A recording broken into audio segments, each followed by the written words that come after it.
supaya lemas ya. Assalamualaikum warahmatullahi ta'ala wabarakatuh.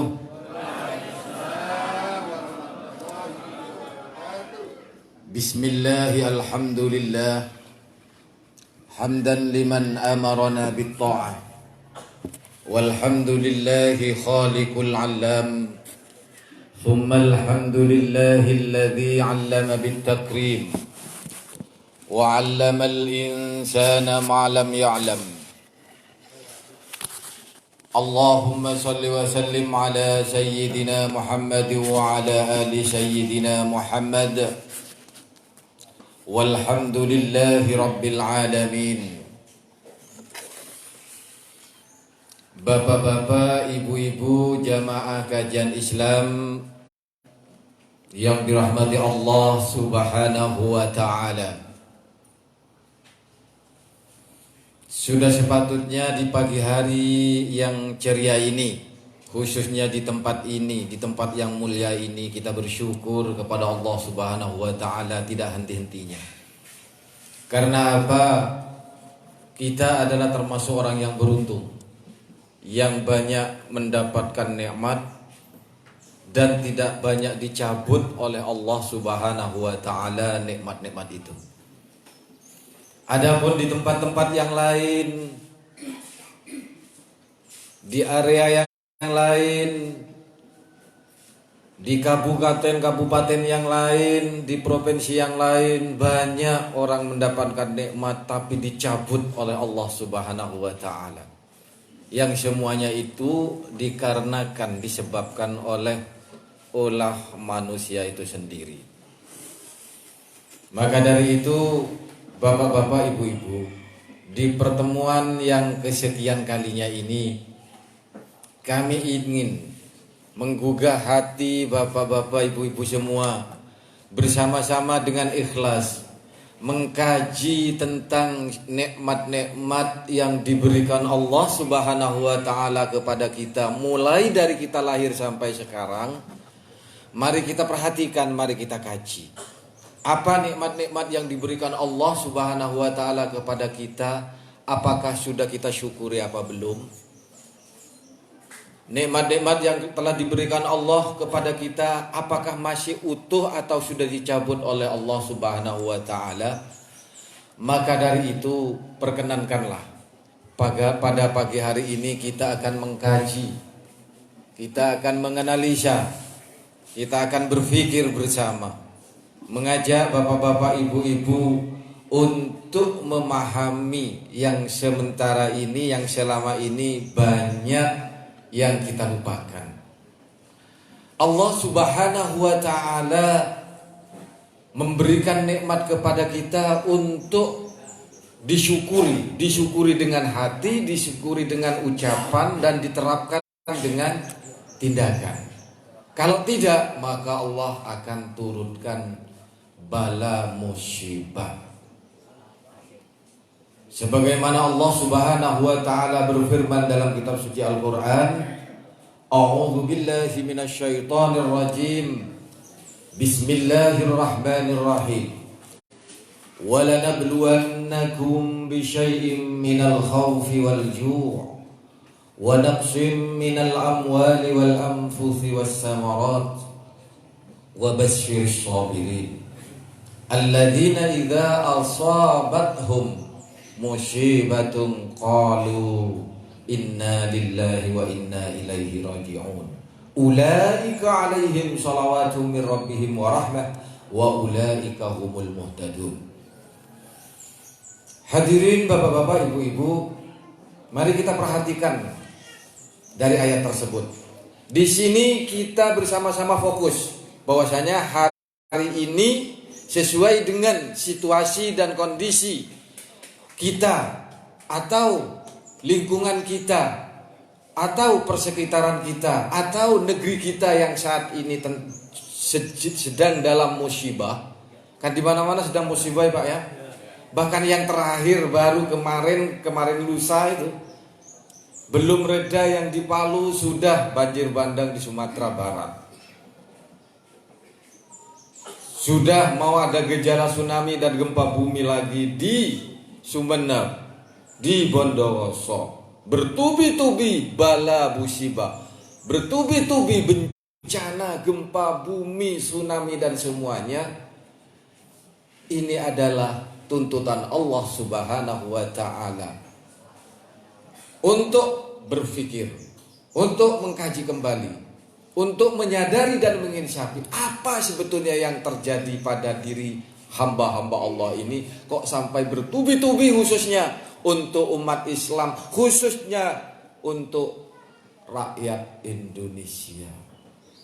Kalau kita nanti mengkaji dengan betul-betul, nanti kita tanamkan dalam hati kita, pada akhirnya kita menjadi orang yang ahli syukur, yang ahli berpikir, kembali kepada jalan Allah Subhanahu wa ta'ala. Dalam hal ini bapak-bapak, ibu-ibu, kita akan mengkaji, kita akan membahas, yaitu 3 macam kategori bala.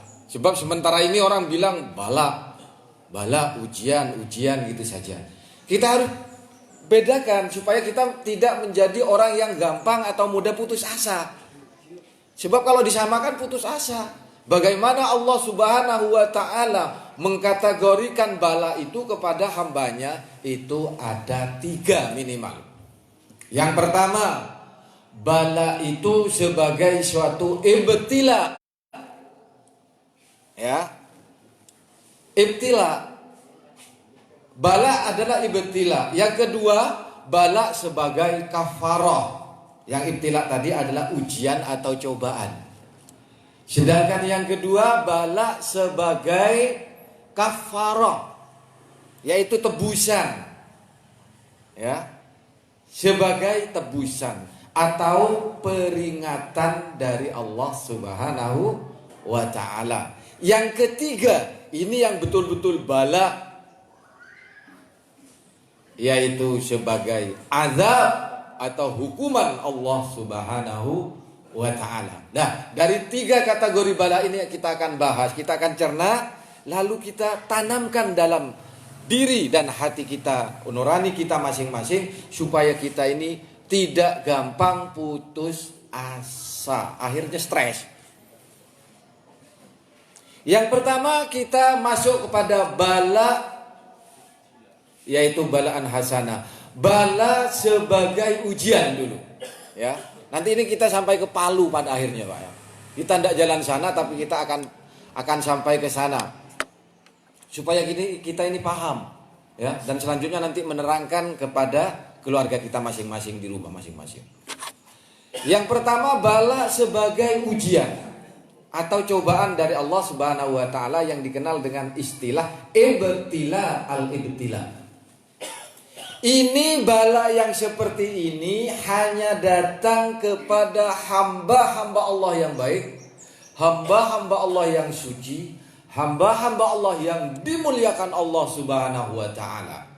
Ini target dan tujuan akhirnya apa Allah memberikan bala kepada orang sudah baik kok diberi ujian? Ya iya, tujuannya untuk meningkatkan kualitas keimanan dan ketakwaannya, kesabaran, keikhlasan, dan segala akhlak-akhlak mahmudahnya kepada Allah khususnya.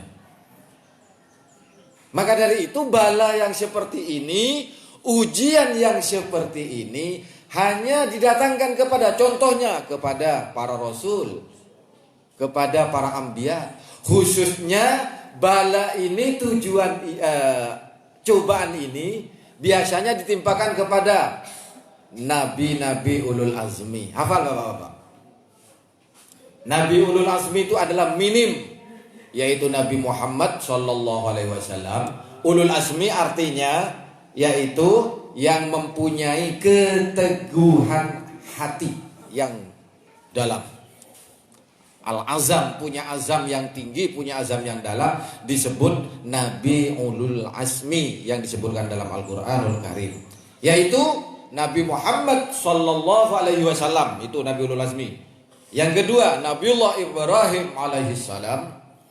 Yang ketiga Nabiullah Nuh alaihissalam. Yang keempat Nabiullah Isa alaihissalam. Dan yang terakhir yaitu Nabiullah Musa alaihissalam. 5 nabi ini adalah nabi-nabi yang secara pribadi dan secara tugas ini paling berat. Selalu mendapatkan ujian dari Allah Subhanahu wa taala. Nabi ini, Nabi Muhammad sallallahu alaihi wasallam, mulai lahir sampai wafatnya pun selalu mendapatkan ujian yang bertubi-tubi dari Allah Subhanahu wa taala. Padahal Rasulullah Muhammad sallallahu alaihi wasallam itu sudah tergolong bahkan satu-satunya hamba Allah yang paling tinggi ketaatannya kepada Allah. Tujuan Allah apa? Yaitu supaya Nabi Muhammad SAW, supaya hamba Allah yang namanya Muhammad ini semakin diuji oleh Allah Subhanahu wa taala, semakin tinggi kesabarannya. Rasulullah SAW mulai lahir sudah tak berbapak. Setelah itu Rasulullah SAW juga diasuh oleh ibunya, lalu ikut membantu, masih kecil membantu dengan susah payah pergi kemana-mana mengembala kambing. Belum lagi pergi ke negeri-negeri lain dengan berjerih payah berdagang berniaga. Setelah itu masuk kepada kenabiannya. Pada waktu kenabiannya banyak tantangan, mulai dari diuji dengan hilangnya beberapa anggota keluarganya, dari neneknya, dari pamannya, dari istrinya yang Siti Khadijah. Terus belum lagi serangan-serangan yang bertubi-tubi dari kaum Quraisy, kaum kafir Quraisy. Dan ujian-ujian ini supaya Rasulullah SAW pada akhirnya nanti meningkat keimanannya, meningkat ketakwaannya, kesabarannya.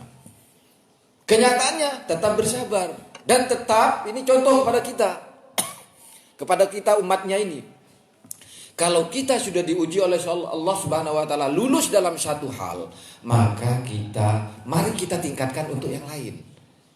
Apakah Rasulullah setelah diuji terus Rasulullah berhenti ibadahnya? Tidak. Bahkan diterangkan dalam satu hadis, Rasulullah ditanya oleh sahabatnya, kenapa Rasulullah masih melaksanakan ibadah terus?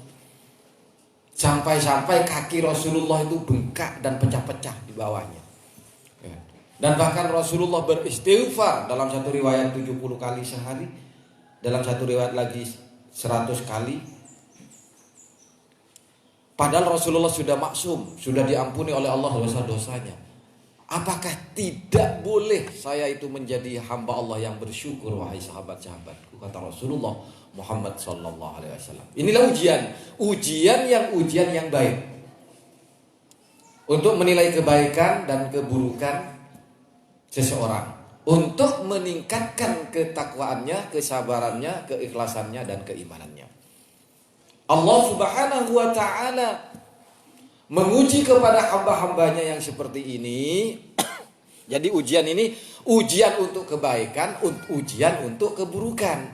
Kalau yang namanya yang bala yang terakhir nanti itu kan memang betul-betul untuk suatu musibah, suatu bencana dikarenakan orang itu paling buruk.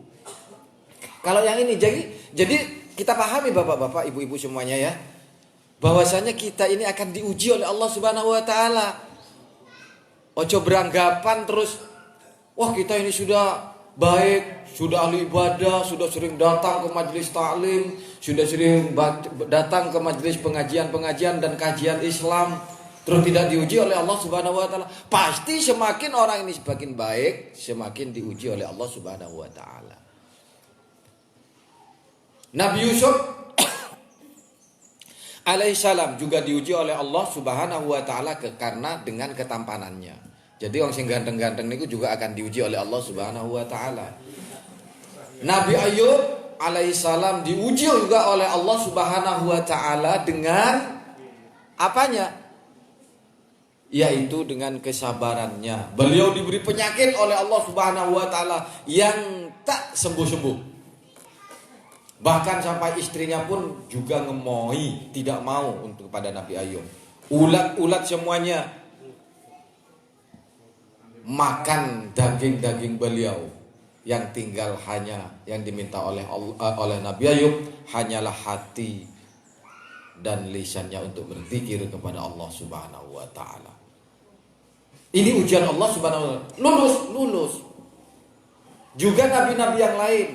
Dan ini juga biasanya jatuh ujian ini ditimpakan kepada orang-orang dari aulia, wali-wali Allah, syuhada, salihin.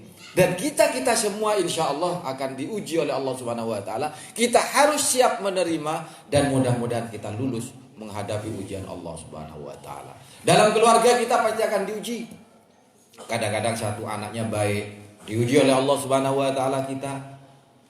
Kadang-kadang ada anaknya atau keluarganya yang kurang baik. Semuanya ini hanya karena ujian Allah Subhanahu Wa Taala. Maka dari itu disampaikan wala nabluwannakum bisyai'im minal khaufi wal ju' wa naqsim minal amwali was samarat wal anfusi was samarat wa basyiris sabirin. Berilah kabar gembira kepada orang-orang yang sabar.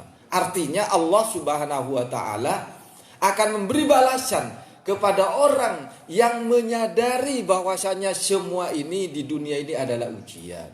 Ada keluarga yang meninggal dunia. Ini karena ujian dari Allah Subhanahu wa taala. Kadang-kadang harta benda kita dikurangi oleh Allah Subhanahu wa taala untuk sementara. Ini pun ujian dari Allah Subhanahu wa taala. Sing dodolan nang pasar biasanya laris. Terus macet karena kurangnya daya beli masyarakat. Ini ujian dari Allah Subhanahu wa taala.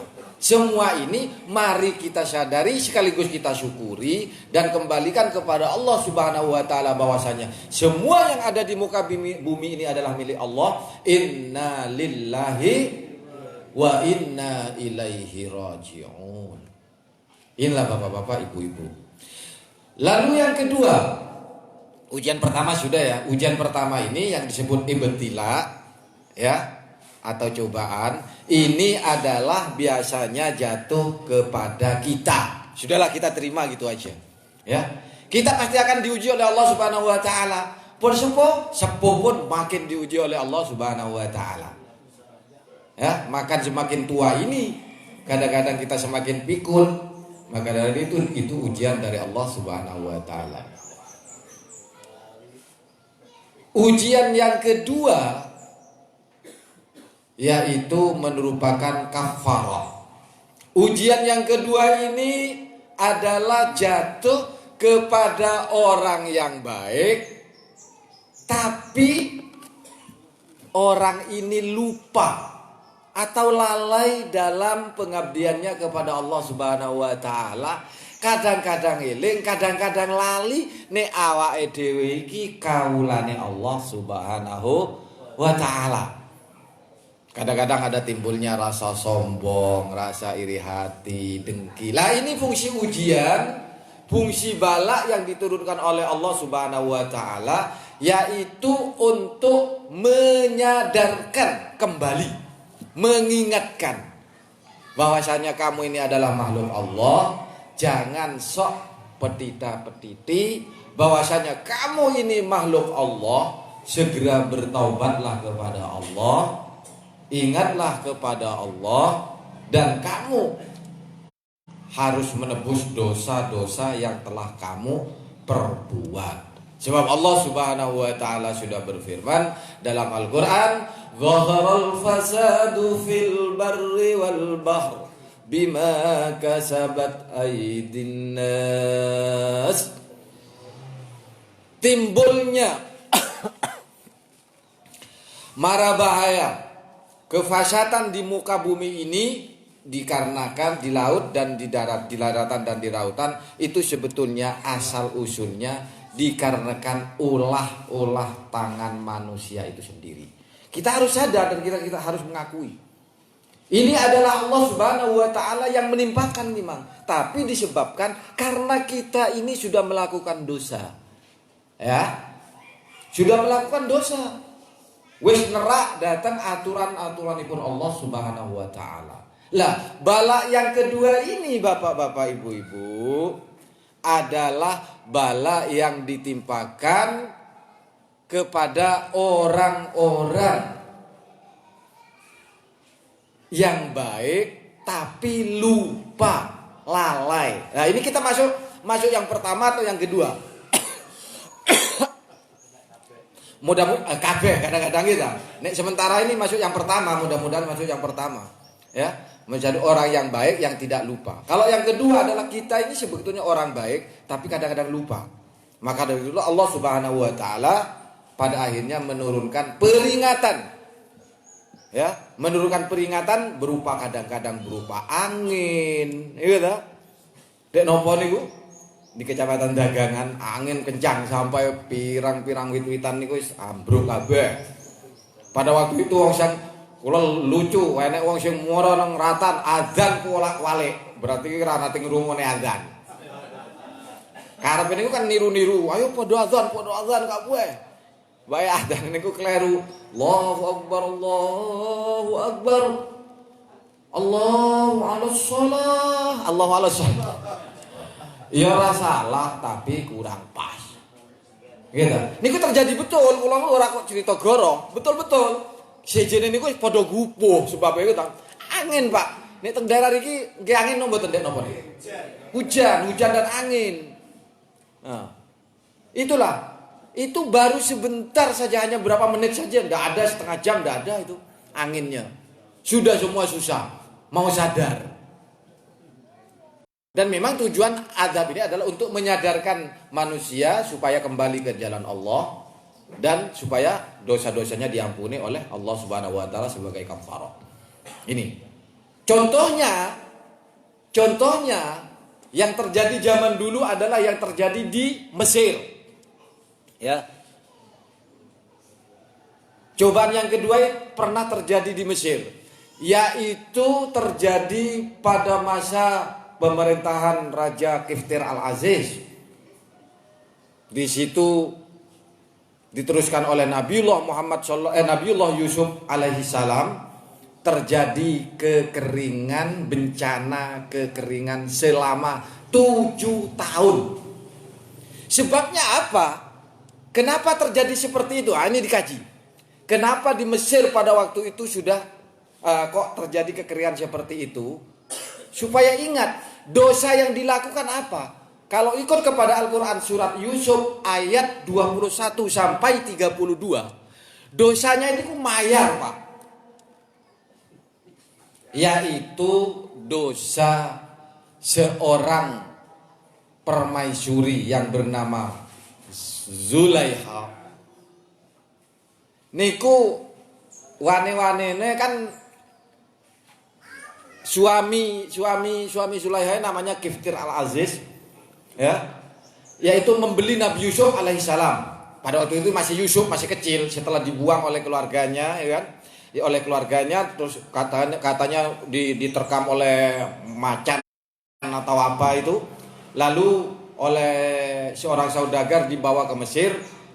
Ketoke kok lucu, kok comel, kok apik, rodo bagus dibawa, rodo gede niku dijual setelah dibeli oleh Kiftir Al-Aziz. Istrinya mungkin ketok sing lanang rodo sepuh nih kok rajane. Lah akhirnya kok enek bocah kinyis-kinyis kok apik itu hamba saya pada waktu itu Yusuf sebagai hamba saya. Niku digodha, digodok. Artinya ini adalah dosa mau berkhalwat, dosa orang yang berselingkuh. Allah Subhanahu wa taala membalasnya, menimpakannya yaitu kekeringan selama 7 tahun. Bayangkan nih lho. Marai perselingkuhan niku walah sakniki niku marak ibu-ibu, bapak-bapak. Kita bercerita sini dulu, nanti datanya kita bercerita yang di bagian akhir. Bagian akhir yang paling banyak nanti. Ini adalah bercerita tentang Yusuf dan Zulaiha dulu. Dimasukkan ke dalam kamar, digoda oleh Zulaiha, Nabi Yusuf tidak mau karena mendapatkan hidayah dari Allah Subhanahu wa taala. Zulaiha terus mengejar Yusuf, terus merayu Yusuf, ngajak berselingkuh. Di kancing lawangan Nabi Yusuf pada waktu itu lari, langsung ditarik bajunya akhirnya suwek. Nggih ta? Niku kan kisah kaya ngoten niku. Artine wong wedok iki bae kaya ngono dari zaman dhisik ya ngono kuwi. Tukang ngiter wong. Tapi sing teng mriki lho, nek teng mriki mboten. Mboten. Nggih betul. Tukang ngiter wong. Atau tukang mancing-mancing wong. Zaman sakmono nggih ngoten. Seperti itu juga. Lah wong lanang niku mung kadang-kadang gampang kepincut. Niki lho yang harus diperhatikan. Jadi dosa pertama dari suatu perzinaan itu sebetulnya dari perempuan lho Ibu, bukan dari lelaki. Nggih iki mboten kok ngepek nange dhewe. Makanya Allah Subhanahu wa taala dalam hukumannya A'udzubillahi minasyaitonirrajim az-zaniyatu waz-zani. Kan ngaten ta? Wong wedok sing berzina disebut dhisik dalam Al-Qur'an sebab puncak utamanya sing dadekne wong niku berzina asalnya dari perempuan. Kan perempuan itu suatu perhiasan, jadi orang itu tertarik. Apalagi terus ditambahi metu lipenan. Wake-ake ning jero kamar ra gelem lipenan. Mosok ngundangan mantenan lipene. Yo kandel-kandelan. Ini adalah ketoke guyon tapi sebenarnya ini haram hukumnya. Ya. Nggih nun sewu nek enek sing kadung rasa di kok enek sing rada dilongi. Nggih. Aja kandel-kandel ngoten lho, mboten kandel. Sing jelas, tapi nek pun sepuh kaya ibu-ibu ngoten iki kandel ya ora malah diguyu wong. Tapi ini betul Bu, kadang-kadang masalah lipstik, masalah lipen ini bisa menimbulkan bala musibah. Ya ta? Musibah pertama nggodha atine wong lanang. Malah mboten trimo wong lanang. Nggodha menjatuhkan hati suami orang. Itu bahaya lagi. Sudah nanti kalau berzina menjadi zina muhsan. Ini begini yang terjadi. Ya, yang terjadi pada saat Zulaiha begitu. Yang pertama dosanya. Dosa apa tadi ibu-ibu bapak-bapak? Yang pertama dosa berkholwat, yaitu Siti Zulaiha, yang menjadikan datangnya bencana. Yang kedua dosa apa? Setelah Yusuf berlari, lalu dibuka pintunya, ditarik sininya sobek, koyak. Lalu konangan Raja Kiptir tertangkap basah. Langsung si Siti Zulaiha justru langsung dengan tiba-tiba spontan mengatakan, "Ya Raja, inikah hamba sahaya yang kau bangga-banggakan?" Rupa-rupanya dia ini adalah anak yang jahat, menggoda saya. Lah niki nek, lah wong wedok iki gampang membalik fakta. Wong dhek sing nggodha, terus langsung malah dibalik katanya Yusuf. Ini bukan untuk orang perempuan tok, wong lanang pun ra oleh mulak-malik fakta. Dia yang melakukan dosa malah dijatuhkan kepada orang lain. Setelah itu belum puas lagi. Suruh tanya oleh Nabi Yusuf, tanyakan, carikan seorang anak atau bayi kecil dari keluargamu. Didatangkan dari keluarganya, cari cah cilik. Nembe bayi nih Bu dalam kisahnya. Siapa sebetulnya yang benar wahai bayi? Kalau kamu memang adalah hamba Allah yang bisa memberi kesaksian seperti apa yang diminta Yusuf. Dengan takdir Allah Subhanahu wa taala, bayi ini kuau muni. Ya. Muni kalau cara menentukan gini Tuhan. Tengok saja nanti, cek, pastikan kalau bajunya Yusuf itu nanti yang sobek itu di depan, maka Zulaiha yang benar, ndak dusta, dan Yusuf yang salah. Sing godho niku Yusuf. Tapi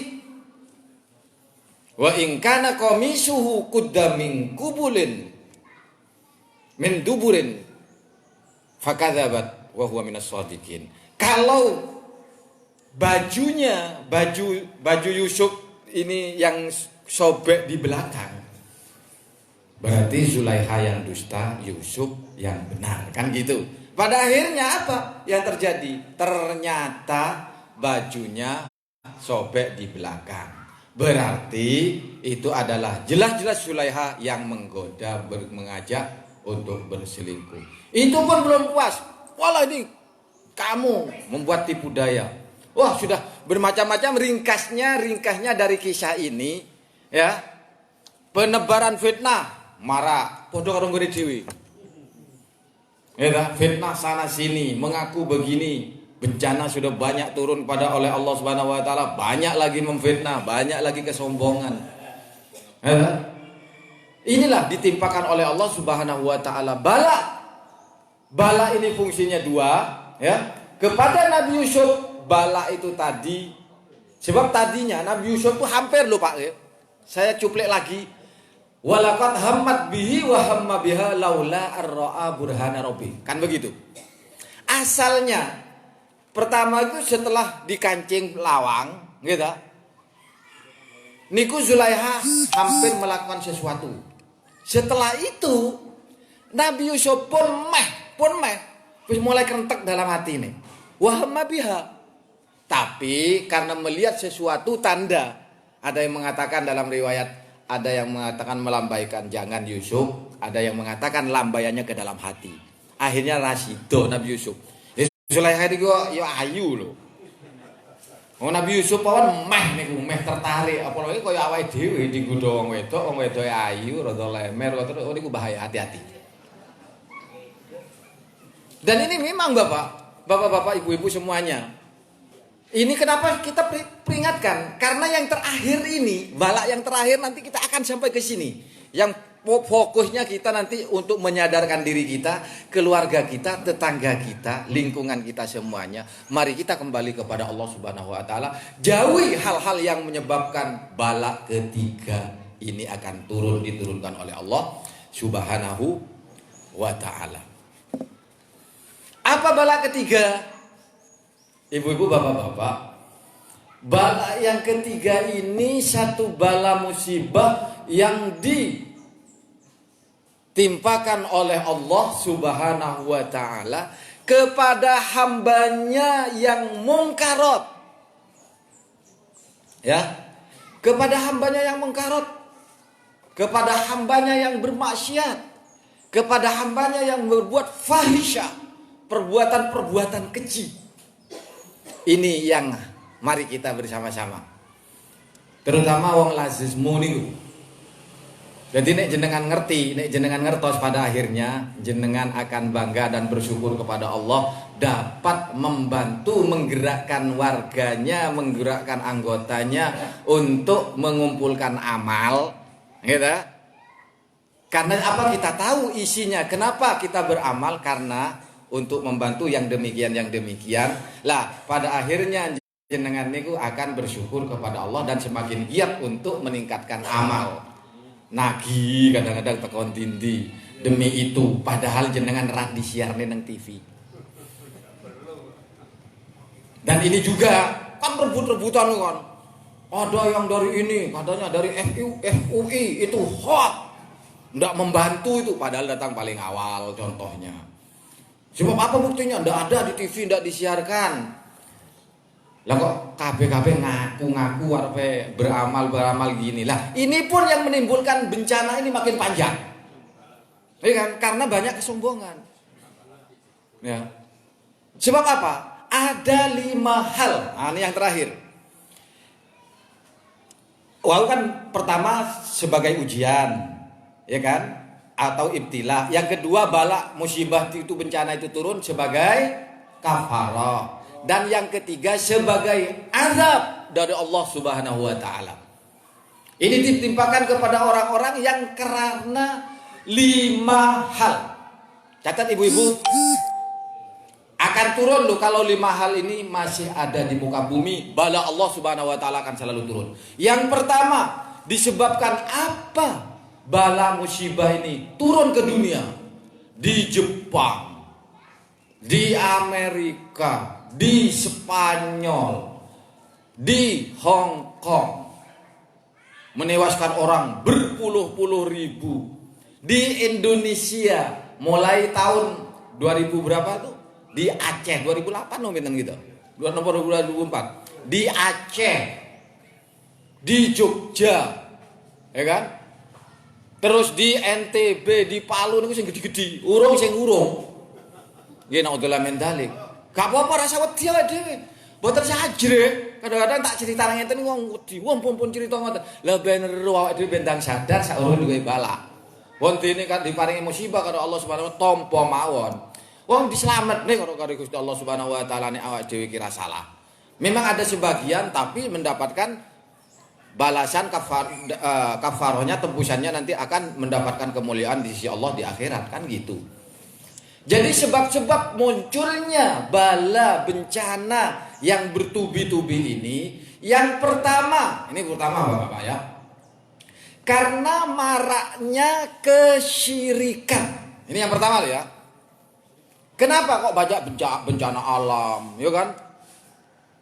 Hujan es, terus tsunami dan yang pertama dikarenakan maraknya kesyirikan di muka bumi, ya kan? Penyimpangan akidah di muka bumi ini menyebabkan Allah Subhanahu wa taala dalam ayatnya menurunkan bala musibah kepada hambanya. Nah, ingat loh. Syirik. Yang kedua, banyaknya fahisyah. Ya?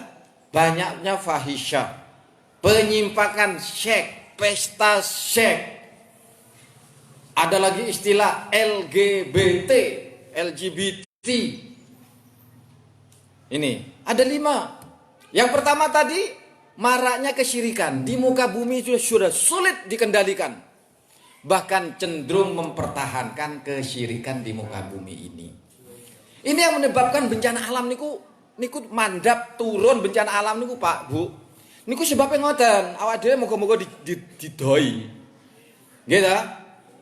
Tapi ibu-ibu sih seneng no mboten kesyirikan ngoten. Syirik niku mboten kok namung seperti orang-orang zaman dulu tidak menyembah Allah. Syirik itu menyamakan Allah, kekuatan Allah dengan kekuatan yang lain, atau kekuatan yang lain disamakan dengan kekuatan Allah. Niku yang dimaksudkan syirik. Kadang-kadang awake dhewe jumbo. Nggih ta? Jumbo. Syirik niku contohnya perbuatan-perbuatan khurafat, tahayul, mistik, seneng pengakuan terhadap leluhur, katanya terus dedemit napa lelembut iso mempunyai kekuatan. Itu yang syirik yang dimaksudkan di sini. Timbulnya bencana alam itu dikarenakan syirik-syirik yang seperti ini. Bukankah kita tahu berita di TV jenis hoax Pak nggih? Di Palu itu malamnya yang katanya, ya minta maaf, mudah-mudahan yang tidak di sini pun mendengar. Sebab niki terus terang kemawon, kula tayangkan ke seluruh dunia. Niki sudah ada 626 orang sing menyaksikan. Kula siarne langsung Pak. Ora enek JTV, ora enek apa nang kene kula siarkan langsung teng Facebook niku. Sak donya niku nonton. Anggota tausiah kula niku lebih dari 7.000. Tiap hari kula bertausiah lewat Facebook. Nek jenengan ngersakne jenengan damel Facebook, mesti sepuh-sepuh nggih Facebook. Atau putrane jajan le bukan Facebook sing jenenge Abah Mahidin Azhari niku underscore tausiah underscore Abah 100 niku di situ tiap hari panjenengan tiap setelah pergantian hari akan keluar tayangan-tayangan tausiah yang disaksikan oleh lebih dari 7.000 tiap hari. Kalau pengen menerbangkan ilmu manfaat kathah ganjarane insyaallah lan jenengan sing derek niku yo maca saiti ya oleh ganjaran, nge-like mau oleh ganjaran, komen oleh ganjaran, nopo malih share memperluas oleh ganjaran. Niki disaksikan di dunia. Jadi yo sak donya mboten teng Indonesia tok nek pun ditayangkan langsung ngeten niki. Biar tahu bahwasanya kesyirikan di TV sudah diterangkan ya kan. Di jembatan yang kuning itu loh Pak, kan ada jembatan penyeberangan yang kuning. Yang ambruk dihancurkan oleh Allah Subhanahu wa taala. Itu di sebelahnya, di pantai sebelahnya itu, malamnya, ini kan malam Jumat. Malamnya itu dibuat untuk sesajen kesyirikan-kesyirikan. Katanya itu adalah sedekah bumi kayak reno-reno. Wong Jawa nggih kuat dah ngoten niku jenenge ra. Sedekah bumi, tolak bala tapi karo awe-awe ngawe balak niku jenenge. Ya, sesaji percaya engko nek awake dhewe iki nguwah panganan daharan dibawa ibu-ibu. Dibawa teng pantai ngoten itu banyak. Di TV baru tadi malam. Tadi malam mau tolak balak. Kalau di gunung-gunung sana, di Gunung Kelut kayak, ya enggak apa-apa, memang itu sudah agama mereka, gitu. Orang Hindu. Anehnya, orang Islam melok-melok niku. Nek wong Hindu nang Gunung Kelut nang pundi niku sesajen nggawa ngene-ngene terus di gua. Lah niku mboten tengger niku malah ngoten niku. Niku memang orangnya orang Hindu, mboten napa-napa pun. Lah awake dhewe iki wong Islam. Lah kok melo-melo kaya ngono. Ada lagi syukuran tasyakuran baru tadi malam juga di TV. Teng JTV nu. Tasyakuran hasil bumi ben lomboke saya panen akeh nek murah yo. Nah, akhirnya dibawa segala macam hasil bumi, pelem, nanas, jambu, pari diusung bareng-bareng terus bareng jadi